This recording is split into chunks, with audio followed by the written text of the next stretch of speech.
everybody, welcome back to Northwest Untamed. Today, we're going shrimping! Catching lots of really nice shrimp here in the Puget Sound, spot prawns, and the best part, didn't even use a pot puller. You guys stay tuned and we'll show you exactly how we do it. So the really first step to making any kind of shrimp bait, I always start out with these shrimp pellets right here. And they just come in this little container. But what these are, they're actually a commercial application pellet, and if you actually squeeze them, they're really, really hard. They almost feel like dog food. But these are designed to be soaked for almost 24 hours before they really start to fall apart. And when you're shrimping, we're only doing it for about an hour, at most, maybe 45-minute soaks. So it's much better to actually break these apart. And you can see, I just have an old blender here that I went and picked up at Goodwill. We're just gonna take these pellets, throw it in the blender, and get them into a much nicer consistency that they're broken down. That way we can add them to our mixture. You can see we have all of our other things, some ground up salmon, old packages of herring, and we're gonna get it all in this bucket and get it all mixed up.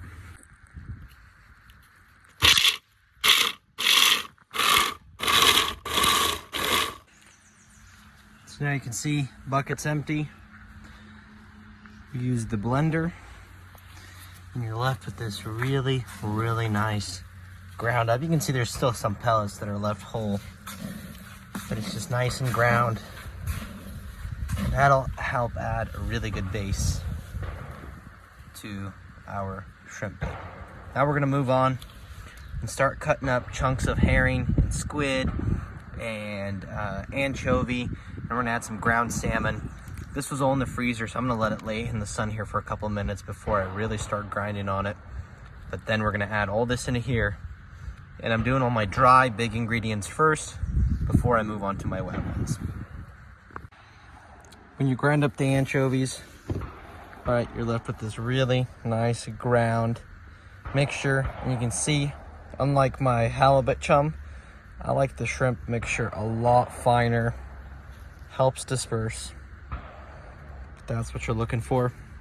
Usually if I can't really get the big pieces, I'll add that to the next batch. So my next thing is, now that we get it to this consistency and I make it wetter, either add fish oil or I just add vegetable oil. Use a paint mixer.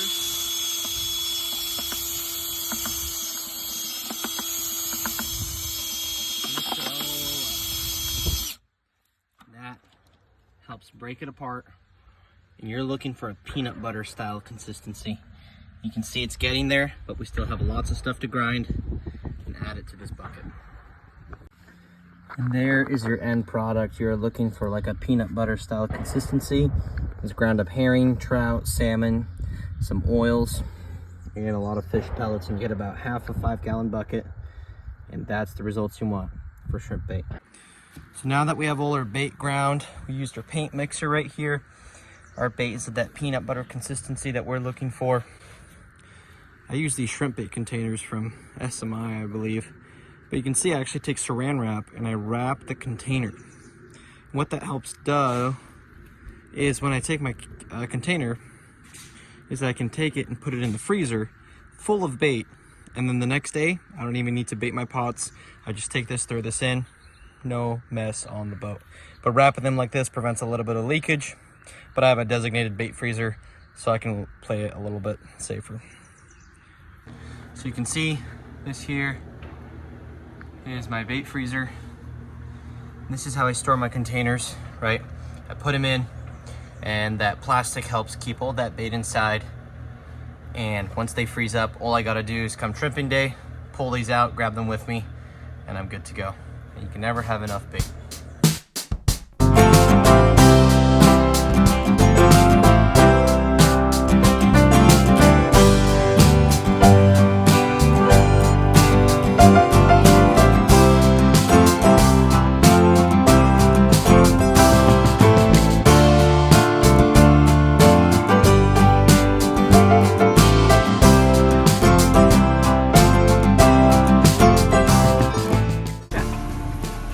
So we went out to the San Juans just now. We kind of got to our location. We're just trying to scan the bottom, get depth, figure out where we want to drop our shrimp pots.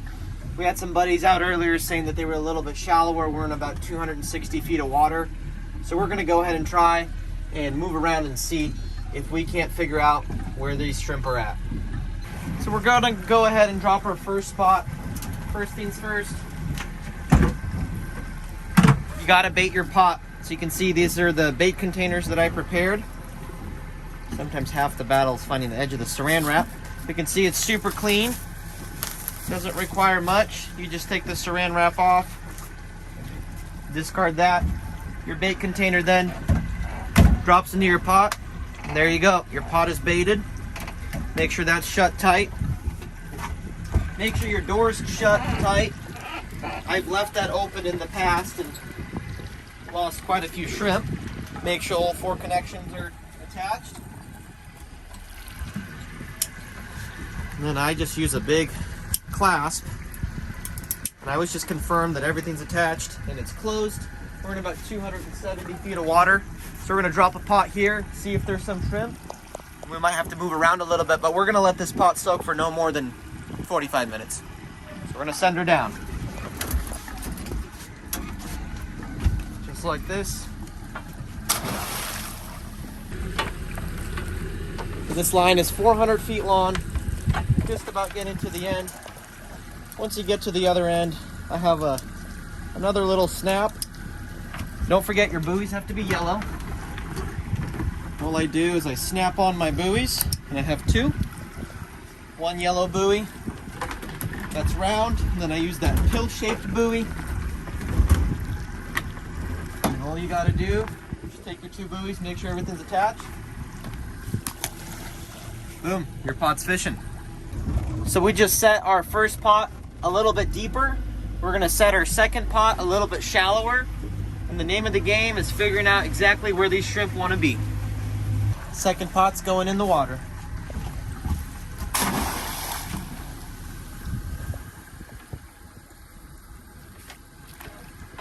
And all of our pots have about 20 to 30 pounds of weight to help ensure that the current doesn't pull them away. We're fishing, this spot's in about 220 feet of water. I always like to start out deeper. And for shrimp, you're typically trying to target slopes underwater. That helps congregate them. But yeah, we're just gonna start out deep, and if we brought plenty of bait, so if we have to pull them a couple times, we'll just reset and go run over and try somewhere shallow. But it doesn't hurt every year to try a new spot, because sometimes you just get really lucky and you jump on them and you find a brand new spot to fish. As you can see, it's not very crowded over here. So we just set our pots. We set a 45-minute timer, so we're just gonna wait for the pots to soak, and then we're gonna be pulling our pots. So you can see our boat doesn't have a pot puller, and we're gonna show you exactly what to do if you don't have a pot puller and you wanna go shrimping. There's a very cost-effective way to do so. It's only gonna cost you around maybe $100 at the most, but we're gonna show you how we're gonna pull these pots and be absolutely effective catching these shrimp. So we're gonna show you guys how we pull pots without a pot puller. So step 1 is gonna be get to your pot. So I'm coming up on my buoy right here.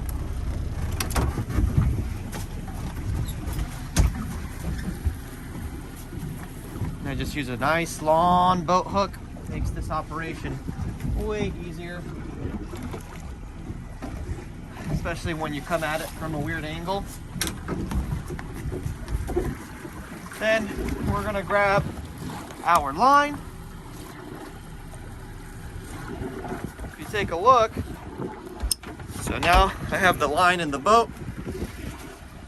We have this big anchor ball that we use for anchoring up and for halibut. We go ahead and insert this device. It's called an anchor puller. Put that back on, and we're just gonna throw that ball in the water. Clip on this to our gunnel and start driving away. We should be set to go.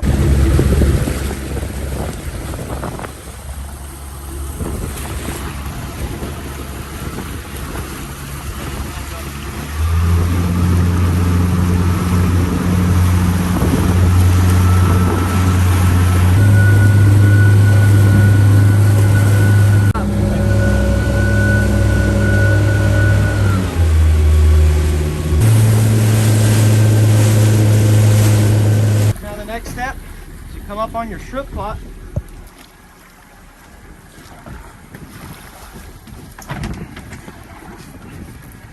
Which is chock full of shrimp. Oh y'all. my gosh. And just like that, no shrimp pot, sorry, no pot puller, no problem.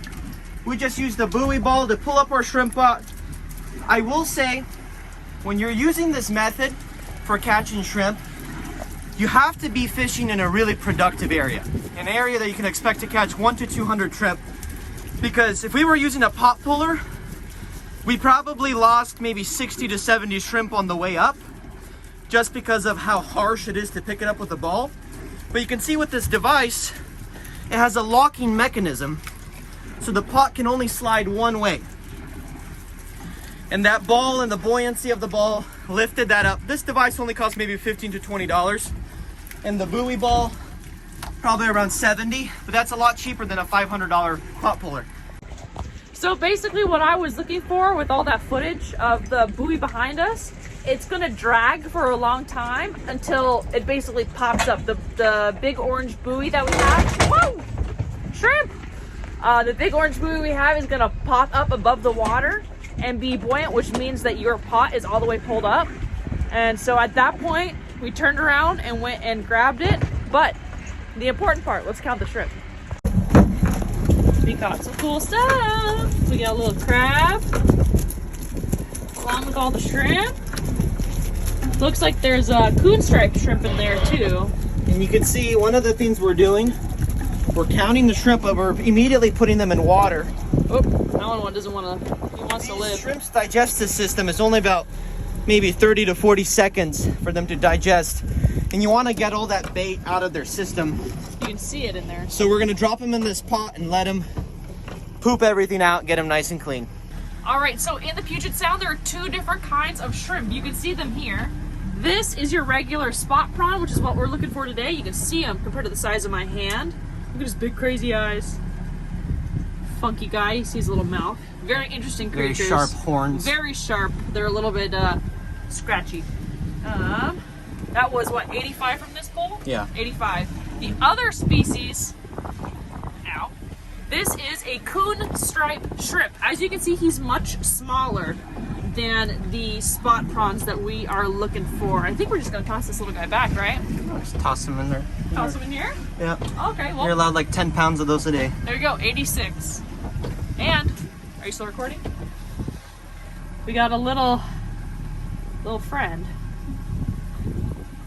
Not sure what kind of crab this is, but he's not very cute. Look at these little growths on him. He's gonna go back down though, we don't want you. Have a good day. Toss them. So when you're mixing up shrimp bait, one of the things I want to point out is how do you know if your shrimp bait is working effectively? I did about a 40-minute soak, and if you look, my container still has quite a bit of bait in it. And if it was up, I'll show you, still has quite a bit of bait in it. And the thing is, if my wife is covering her face up because of the smell, Oh, it's terrible. but I would like this to be even a little bit thinner. In about an hour soak, I like these to be completely empty. But you can see we're catching shrimp. One thing to remember with them is if there's no bait in the pot, they're not going to be getting into your pot. And if you look right here, see how murky that water was completely clear maybe 2 minutes ago? And you can see they're already dirtying up the water because that's their digestive system going. And we're just working on them purging themselves, getting them as clean as possible. Getting them clean. My favorite way to store my line from my shrimp pots is I coil them into these baskets. Just like we showed in the video from 2 weeks ago. Yep, just like we showed in the video from 2 weeks. You can see this one's seen a few seasons. And because we pulled in our pots and we had our line hanging out there, I'm just pulling it in, laying it flat. And it's a really good way to organize your line. Line management is one of the most important things with shrimping. And usually, this is a great way to get the kids involved or someone who's on the boat who's still new. They can participate. And it's a really important part. And once you get the hang of it, you can see I can lay these really nice, clean coils and have them absolutely keep the line organized. All right, take two. We need 74 more for our 2 limits. The most important thing when you unhook your buoys, don't let go of the line. That would be a very quick way to lose a lot of money. Yes. On these anchor pullers, they have a side that says an arrow and it points towards the anchor. That's the side you want pointed towards the shrimp pot. And I put this back on as just a safety precaution. And then put it on the cleat, have my wife hold it, and we'll start pulling it up. Let's go.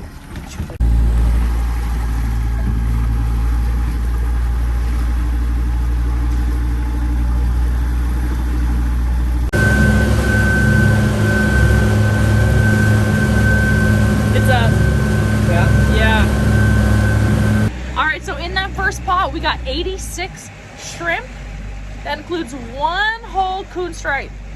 The rest are spot prawns. We're gonna go pull the second pot right now. I think we're going up on it as we speak. So let's go take a look.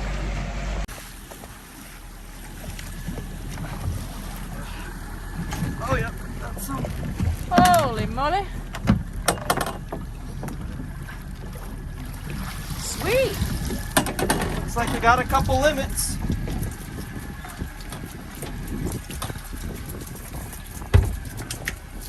That's our second pot. Perfect. Yep. 66. We're gonna get really close.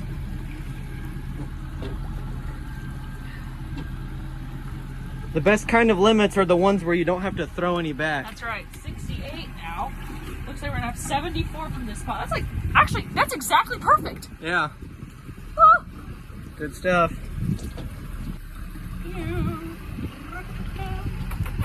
I don't want to kiss them.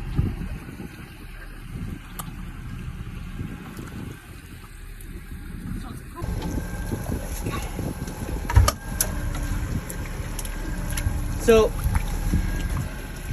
these shrimp, this one got a little bit busted up, but I'll show you. It was perfect for eating. You can actually eat them raw.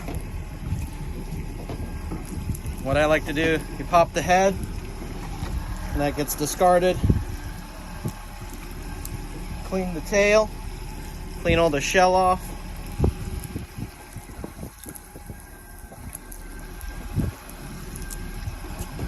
You get nice clean meat.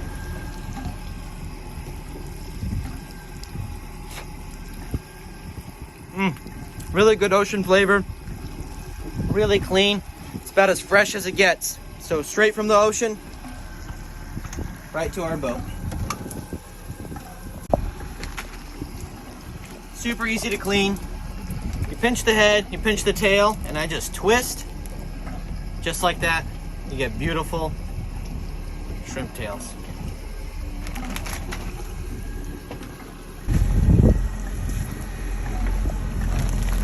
Got our limits of shrimp all counted out in our Ziploc bags as required.